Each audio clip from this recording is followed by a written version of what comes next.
కేసీఆర్కు నోటీసులు దేని మీద అంటే కాళేశ్వరం అంటే కాళేశ్వరం ఒకటే కాదు, ఇంకా చాలా రకాల నోటీసులు వచ్చేటువంటి అవకాశాలు అయితే ఉన్నాయి.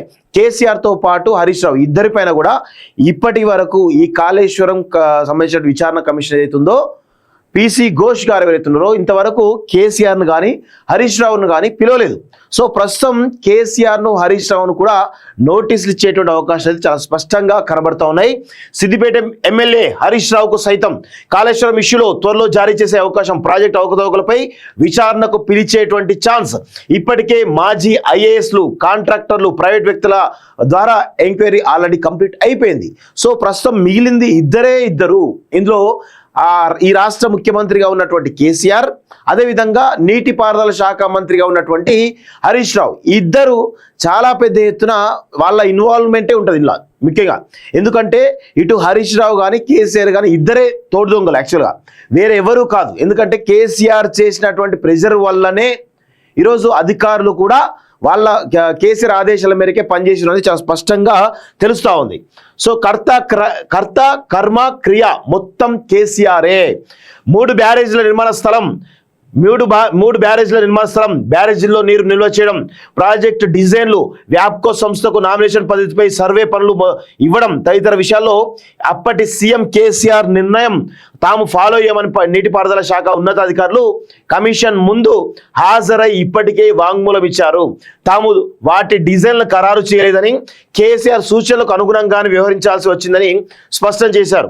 కేసీఆర్ నిర్ణయాన్ని తాము ప్రశ్నించే స్థాయిలో లేకపోవడంతో వాటిని ఫాలో కావాల్సి వచ్చిందని స్పష్టమైనటువంటి సమాచారం అందించారు. వ్యాప్కోస్ తయారు చేసినటువంటి కాళేశ్వరం డిపిఆర్నే ప్రభుత్వం ఆమోదించిందని, దానికి కేసీఆర్ దానికే అనుమతి ఇస్తూ సంతకం చేసిందని తెలిపారు. నిర్మాణం చేపట్టే క్రమంలో అన్నారం, సుందిల్ల బ్యారేజీల నిర్మాణ ప్రదేశాలను మార్చారని వెల్లడించారు. తాము సూచించినట్లు కాకుండా న్యూలిస్ గేట్ల సైజు, బ్యారేజ్ల ప్రధాన గేట్ల సైజును తగ్గించారని కమిషన్ విచారణలో పేర్కొన్నారు. అయితే దీనిలో ప్రధానంగా కేసీఆర్ ఆయన గూగుల్ మ్యాప్ అనేది తన యొక్క రూమ్లో గూగుల్ మ్యాప్ పెద్ద స్క్రీన్ మీద పెట్టుకొని ఒక ఎయిర్టెల్ సిమ్లు అమ్మేటువంటి వ్యక్తి ద్వారా ఆ గూగుల్ మ్యాప్లో చూసుకొని మాత్రమే డిజైన్ చేసింది తప్ప ఇది వ్యాప్కో సంస్థ ఇచ్చిన డిజైన్లు కానీ లేకపోతే ఇంకా దానికి ఒక సహేతుకమైనటువంటి డిజైన్లు కానీ కాళేశ్వరం ప్రాజెక్టు లేవు. ఎవడైనా కాళేశ్వరం మీద ఈరోజు కాళేశ్వరం నీళ్లు రాకుండానే గత సంవత్సరం కంటే ఈ సంవత్సరం ధాన్యం ఎక్కువ వండింది. అది అందరూ కూడా గుర్తుపెట్టుకోవాలి. అంటే దానిలో కాళేశ్వరం నీళ్లు రాలేదు అని చాలా స్పష్టంగా తెలుస్తూ ఉంది. అదేవిధంగా మనం ఒక ప్రభుత్వంగా ఉన్నప్పుడు ఖచ్చితంగా నియమ నిబంధనలు పాటించాలి, ప్రజాస్వామ్య హక్కులను కాపాడాలి, రాజ్యాంగం ప్రకారం నడుచుకోవాలి. కానీ కేసీఆర్ అనేటువంటి వ్యక్తి ఈ తెలంగాణలో గత 10 ఏళ్ళు కల్వకుంట్ల రాజ్యాంగంలో భాగంగా తాను ఆడిందే ఆట, పాడిందే పాట అన్నట్లుగా ఇష్టం వచ్చినట్లు తన తాతల అయ్యల సొమ్మైనట్టు ఈరోజు మన తెలంగాణ ప్రజల సొమ్మును ఇష్టారీత్యా దారదత్త ఇచ్చిండు. దానిలో భాగంగానే ఈ కాళేశ్వరం ఒకటని చెప్పొచ్చు. సో కాళేశ్వరంకి వ్యతిరేకం కాదు, కానీ ఇక్కడ కాళేశ్వరం మాటన కేసీఆర్ చేసినటువంటి దుర్మార్గమే ఇక్కడ మెయిన్గా కనబడుతోంది.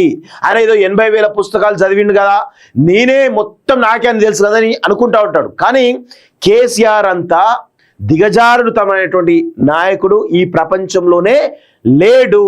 ఎందుకంటే తను ఏదో మేధావి అని అనుకుంటాడు, మేధావి అనుకుని ఇష్టం వచ్చినట్టు ఆర్డర్ జారీ చేస్తారు. ఆయన సీఎం కాబట్టి అధికారులు ఇనేటువంటి ప్రయత్నం చేస్తారు. ఇది కామన్గా జరుగుతున్నటువంటి ప్రక్రియ. సో దానిలో భాగంగానే అధికారులు కూడా ఈ కాళేశ్వరం కమిషన్ విచారణ ముందు చాలా స్పష్టంగా చెప్పడం జరిగింది. కేసీఆర్ ఒక సీఎంగా ఉన్నాడు కాబట్టి ఆయన ఆదేశాల మేరకే మేము నడుచుకున్నాం తప్ప ఇది మా నిర్ణయాలు లేవని చెప్పి చెప్పడంతో పీసీ ఘోష్ కమిషన్ ఈరోజు కేసీఆర్ను అదేవిధంగా హరీష్ రావును కూడా విచారణకు పిలిచేటువంటి అవకాశం అయితే చాలా స్పష్టంగా కనబడతా ఉంది. అన్నింటికీ గులాబీ భాషే కారణమంటూ వెల్లడి.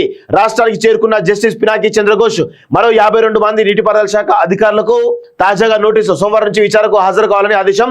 తుది దశకు చేరిన కమిషన్ విచారణ అంటూ ఒకరిని చూస్తా ఉన్నాం.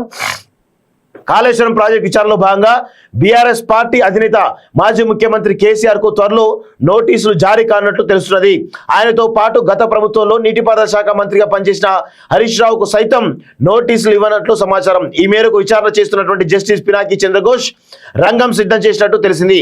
ఇప్పటికే పలువురు మాజీ ఐఏఎస్ అధికారులు, కాంట్రాక్టర్లు, ప్రైవేట్ వ్యక్తులను విచారించిన చంద్రఘోష్ నీటిపారుదల శాఖకు చెందిన మరో 52 మంది అధికారులకు శుక్రవారం నోటీసులు జారీ చేశారు.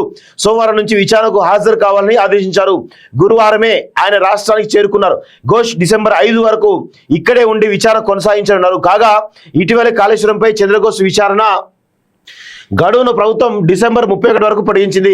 3వ విడత క్రాస్ ఎగ్జామినేషన్ కాళేశ్వరం ప్రాజెక్టులోని బ్యారేజ్ల నిర్మాణంపై విచారణలో భాగంగా జస్టిస్ పినాకి చంద్రఘోష్ 3వ విడత క్రాస్ ఎగ్జామినేషన్ ప్రారంభించారు. ఇప్పటికే 2 విడతల క్రాస్ ఎగ్జామినేషన్ లో నీటిపారుదల శాఖ రిటైర్డ్ ఇంజనీర్లు మురళీధర్, నల్ల వెంకటేశ్వర్లు, నాగేంద్ర రావుతో పాటు పలువురు చీఫ్ ఇంజనీర్లు, ఇతర ఇంజనీర్లు ప్రశ్నించారు. ఇక 3వ విడతలో భాగంగా ముందుగా ఐఏఎస్లు, ఆ తర్వాత రిటైర్డ్ ఐఏఎస్లను విచారించనున్నారు. అనంతరం అకౌంట్ డిపార్ట్మెంట్స్ అధికారులు సైతం విచారణ చేయనుంది. ప్రధానంగా కాళేశ్వరం ప్రాజెక్ట్ డిజైన్లు, ఖరారు, నిర్మాణ పనులు చేసే సమయంలో నీటిపారుదల శాఖ ముఖ్య కార్యదర్శులు ఎస్కే జోషి, రాజేష్ కుమార్, అప్పటి ఆర్థిక శాఖ కార్యదర్శి మరికొందరు ఐఏఎస్లను విచారించే అవకాశం ఉందని సమాచారం. వీరందరికీ కూడా ఈ నెలలోనే నోటీసులు ఇచ్చే అవకాశం ఉందని విశ్వసనీయ వర్గాల ద్వారా తెలిసింది. కాగా ఇప్పటికే vigilance NTSA final report commission కు చేరాయి. దీంతో త్వరలోనే మాజీ ముఖ్యమంత్రి చంద్రశేఖర్ రావుకు, నీటిపారుదల శాఖ మంత్రి హరీష్ రావుకు విచారణ కమిషన్ నోటీసులు జారీ చేరినట్లుగా సమాచారం. కేసీఆర్ హరీష్ రావు ఎంక్వైరీ తప్పనిసరి. ఖచ్చితంగా కేసీఆర్ ను అదేవిధంగా హరీష్ రావును ఎంక్వైరీ చేయడానికి రంగం సిద్ధమైనట్టు తెలుస్తా ఉంది. కాకపోతే ఇక్కడ విచిత్రమైన విషయం ఏంటంటే, చాలా స్పష్టంగా తెలియాల్సిన విషయం ఏంటంటే, కేసీఆర్ విచారణకు హాజరవుతాడా లేడా అనేది చాలా స్పష్టంగా మనం గుర్తుపెట్టుకోవాల్సిన అవసరం అయితే ఉంది. ఎందుకంటే కేసీఆర్ గతంలో విద్యుత్ ఒప్పందాలకు సంబంధించినటువంటి కమిషన్ కూడా కేవలం లెటర్ ద్వారా పంపించడం జరిగింది తప్ప వేరే ఉద్దేశం లేదు. కనీసం ఇప్పుడు వస్తాడా అంటే అది కూడా రాడు. ఎందుకంటే కేసీఆర్ కు ఫామ్ హౌస్ దాటి బయటకు వచ్చే ఉద్దేశం లేదు. ఈవెన్ ఎన్ని ప్రజా సమస్యలున్నా, ఎవరు ఎన్ని చనిపోయినా కానీ కేసీఆర్ అనే వ్యక్తి బయటికి రాడు అని చాలా స్పష్టంగా తెలుస్తూ ఉంది. సో ఈ క్రమంలో కేసీఆర్ విచారణకు హాజరవుతాడా అనేటువంటి అనుమానాలు చాలా బలంగా ఉన్నాయి. చూద్దాం మరి ఆయన వస్తాడా రాడు. నాకు తెలిసి లేఖతోటి పంపించేస్తా తప్ప విచారణకు రాడనేది నాకైతే స్పష్టంగా కనబడతా ఉంది. కేసీఆర్ కు నోటీసులు దేని మీద అంటే కాళేశ్వరం, అంటే కాళేశ్వరం ఒకటే కాదు, ఇంకా చాలా రకాల నోటీసులు వచ్చేటువంటి అవకాశాలు అయితే ఉన్నాయి. కేసీఆర్తో పాటు హరీష్ రావు ఇద్దరిపైన కూడా ఇప్పటి వరకు ఈ కాళేశ్వరం సంబంధించిన విచారణ కమిషన్ ఏదైతుందో PC ఘోష్ గారు ఎవరైతున్నారో ఇంతవరకు కేసీఆర్ను కానీ హరీష్ రావును కానీ పిలవలేదు. సో ప్రస్తుతం కేసీఆర్ను హరీష్ రావును కూడా నోటీసులు ఇచ్చేటువంటి అవకాశాలు చాలా స్పష్టంగా కనబడతా ఉన్నాయి.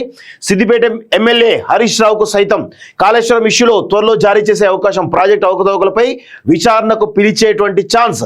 ఇప్పటికే మాజీ ఐఏఎస్లు, కాంట్రాక్టర్లు, ప్రైవేట్ వ్యక్తుల ద్వారా ఎంక్వైరీ ఆల్రెడీ కంప్లీట్ అయిపోయింది. సో ప్రస్తుతం మిగిలింది ఇద్దరు. ఇందులో ఈ రాష్ట్ర ముఖ్యమంత్రిగా ఉన్నటువంటి కేసీఆర్, అదేవిధంగా నీటిపారుదల శాఖ మంత్రిగా ఉన్నటువంటి హరీష్ రావు, ఇద్దరు చాలా పెద్ద ఎత్తున వాళ్ళ ఇన్వాల్వ్మెంటే ఉంటుంది ఇలా ముఖ్యంగా.